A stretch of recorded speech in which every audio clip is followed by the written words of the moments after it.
Hello everyone, आज हम पढ़ रहे हैं इलेक्ट्रोस्टैटिक्स का lesson number 4।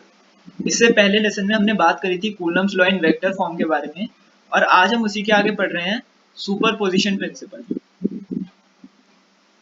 Superposition principle superposition principle हमें क्या कहता है कि अगर एक सिस्टम ऑफ चार्जेस है, मतलब बहुत सारे चार्जेस हैं, अब वो एक दूसरे के साथ इंटरैक्ट कर रहे हैं, तो जो टोटल फोर्स होगा इस गिवन चार्ज में, हमने किसी भी चार्ज को अपना एक गिवन चार्ज ले लिया, मान लो ये चार्ज हमें गिवन है, तो इस पे जो टोटल फोर्स लग रही है बाकी सब चार्जेस की वजह से, वो होगी vector sum.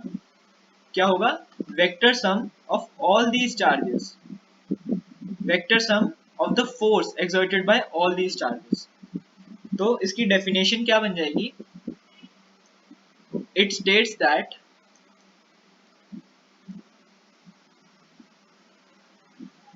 when a number of charges interacting with each other,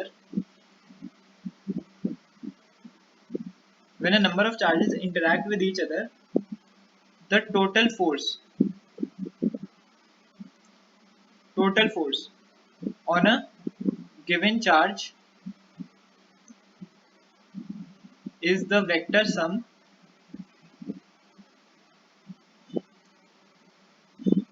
of the forces exerted on it due to all other charges। क्या होगा? ड्यू टू किसकी वजह से? Due to all other charges. एक बार फिर से देख लेते हैं। It states that when a number of charges, बहुत सारे जब चार्ज इंटरैक्ट कर रहे हैं, interact with each other, the total force, जो टोटल फोर्स या जो नेट फोर्स है, किस पर? गिवन चार्ज पर। गिवन चार्ज कौन सा है? ये वाला given charge is the vector sum of the forces, इन सब का vector sum of the forces exerted on it. इन सब चार्जेस का जो वेक्टर फोर्स का जो सम निकालेंगे उसके इक्वल होगा। ये था हमारा सुपरपोजिशन प्रिंसिपल। ये टॉपिक में बस इतना ही है। अब अगला टॉपिक जो आ जाता है वो होता है charge distribution, continuous charge distribution. लेकिन उससे पहले एक पॉइंट यहाँ पे रिमेम्बर करने वाला है कि the force between two charges, दो चार्जेस के बीच में जो फोर्स होगी, is not affected by the presence of other charges. बहुत ही सिंपल लाइन थी ये।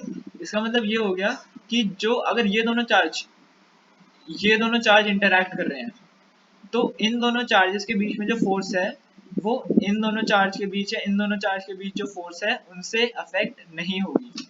मतलब दो चार्जेस के बीच जो फोर्स है वो सेम रहेगी, चाहे कई और चार्ज भी हम ले आए बीच में।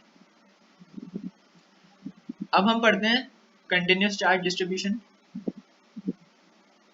अगला टॉपिक है हमारा कॉन्टिन्यूस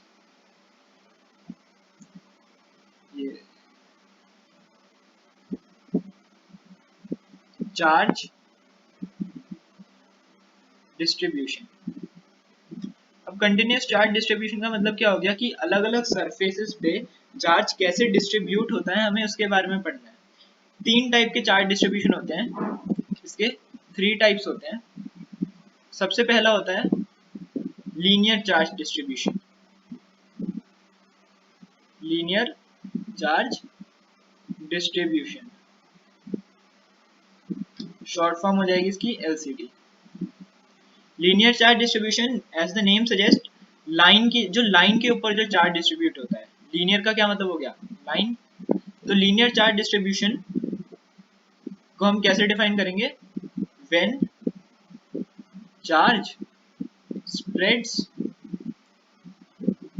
ओवर अ लाइन। जब लाइन के ऊपर चार्ज स्प्रेड हो जाता है, जैसे ये एक लाइन है, इसके ऊपर नेगेटिव चार्ज जो है वो स्प्रेड हो गया हर जगह, तो ये क्या हो गया? Linear charge density. इसका एक फॉर्मूला होता है, अगर हमें लीनियर चार्ज डेंसिटी कैलकुलेट करनी हो, लैम्डा इज इक्वल टू क्या होता है, चार्ज अपॉन लेंथ, कितनी लेंथ पे वो चार्ज डिस्ट्रीब्यूट हो रखा है। लीनियर चार्ज डिस्ट्रीब्यूशन का क्या होता है फॉर्मूला, लैम्डा, मतलब इसका जो वो होती है साइन होता है, वो होता है lambda, lambda is equal to Q upon l. Second point देख लेते हैं, मतलब सेकंड जो टाइप होता है वो होता है सबसे, अभी हमने क्या पढ़ा, लीनियर चार्ज डिस्ट्रीब्यूशन, मतलब जो लाइन पे है। अब हम आते हैं 2D फिगर पे, मतलब सरफेस चार्ज डेंसिटी, मतलब किसी भी सरफेस पे जो चार्ज डिस्ट्रीब्यूट हुआ है, surface charge density SCD।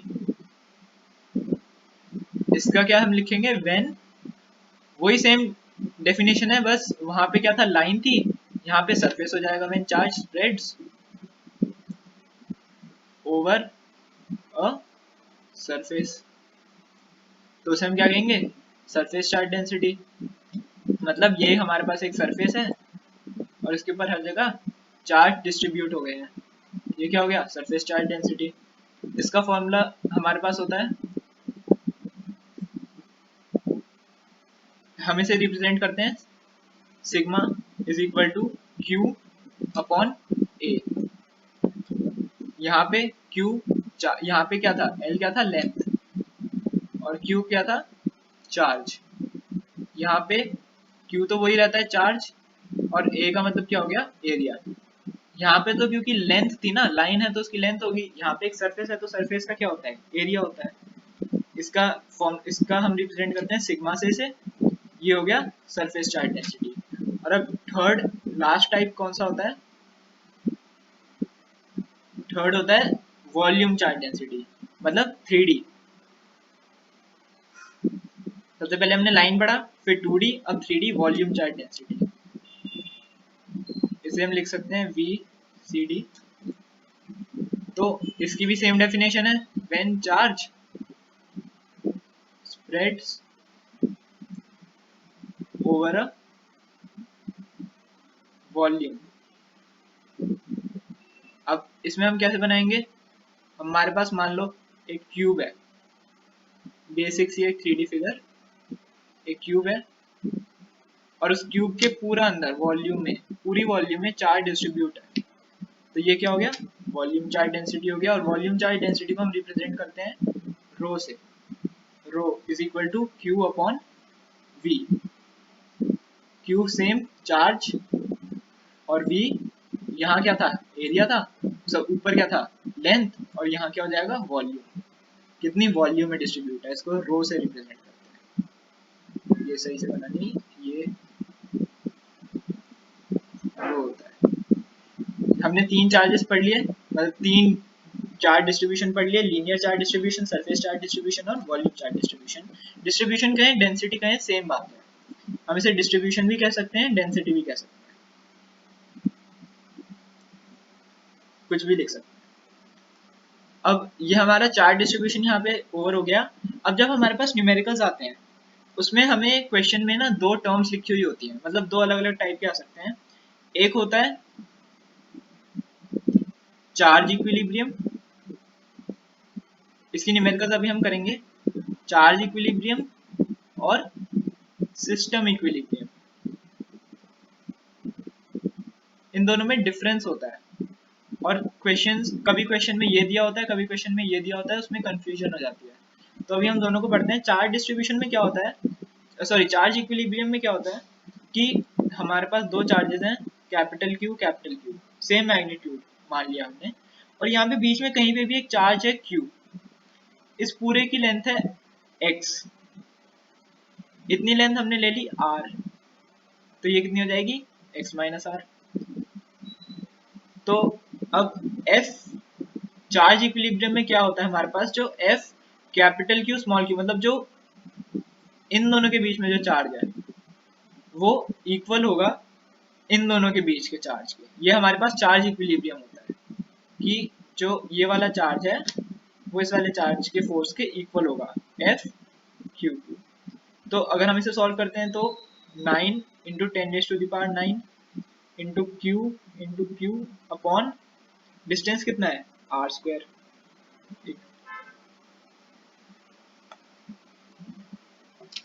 Distance कितना है r का square is equal to 9 into 10⁻⁹ again q upon x minus r का स्क्वायर।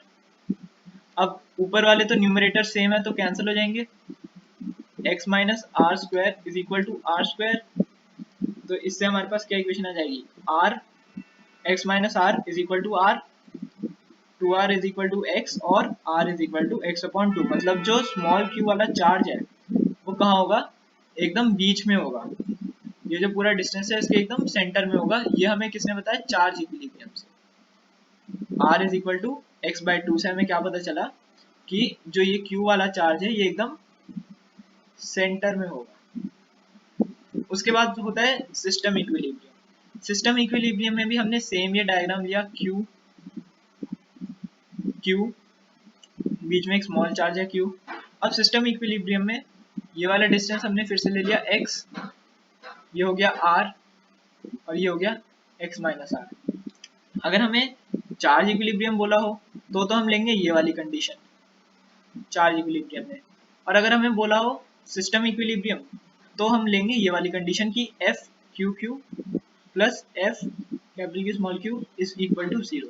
डिफरेंस आ गया ना, यहाँ पे इन दोनों का समेशन 0 के इक्वल है और यहाँ पे ये दोनों आपस में इक्वल थे। तो अगर हम इसे आगे लिखते हैं 9 into 10⁻⁹ Q Q upon distance, इन दोनों के बीच का distance r square is equal to, यहाँ पे सॉरी मैंने यहाँ पे गलत लिख दिया है, ये कैपिटल क्यू होंगे दोनों, मतलब कि इस पूरे मतलब जो इतना एरिया है या फिर इतना एरिया, दोनों में से कुछ भी, प्लस ये पूरा जो है इतना या इतना प्लस ये पूरा, इन दोनों का जो सम होगा वो हमेशा 0 होगा सिस्टम इक्विलिब्रियम में। इन दोनों के फोर्स का जो सम होगा वो हमेशा 0 होगा सिस्टम इक्विलिब्रियम में। तो अब हम इसे कैसे लिख सकते हैं, 9 × 10⁻⁹ Q Q upon r square is equal to, ये माइनस में चला जाएगा, जब ये इधर आएगा माइनस में हो जाएगा, -9 × 10⁻⁹। अब यहाँ पे दोनों कैपिटल क्यू है अपॉन एक्स स्क्वायर।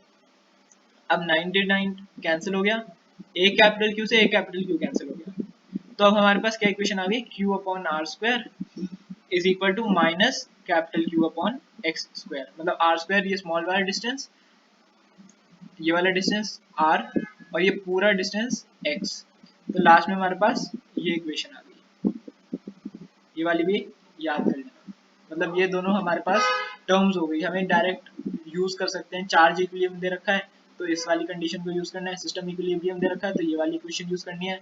जब हम इसे सॉल्व करेंगे तो यहाँ पे आंसर आ जाएगा r is equal to x by 2, और इसे सॉल्व करेंगे यहाँ पे क्या आ जाएगा, q upon r square is equal to minus q upon x square. अब इसी की बेटर अंडरस्टैंडिंग के लिए हम इनके बेसिस पे एक न्यूमेरिकल कर लेते हैं। फर्स्ट न्यूमेरिकल हमें दे रखा है, मैं लिख देता हूँ, a charge q is placed at the center of the line joining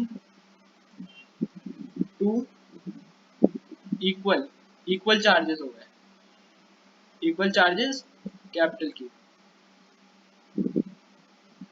अब हमें इसमें प्रूव करना है, prove that the system of 3 charges, ये जो 3 चार्जेस हैं इनका जो सिस्टम होगा will be in equilibrium when q is equal to minus q upon 4। अब हमें मान लो ये प्रूव दैट को ना बोला जाए, हमें सिर्फ ये कह दिया जाए charge is placed at the centre of the line joining of 2 charges. अब the system of 3 charges will be in equilibrium. अब हमें इसमें ये वर्ड्स देखने हैं, सिस्टम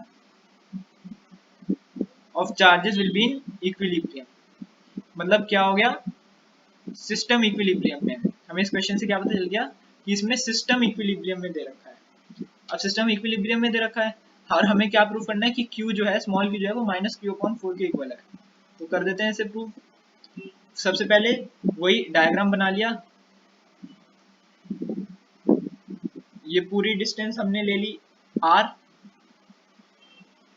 सिस्टम इक्विलिब्रियम है तो r बाय 2 और r/2 हो गया। अब कंडीशन क्या थी हमारे पास, F Q Q plus F capital Q is equal to 0।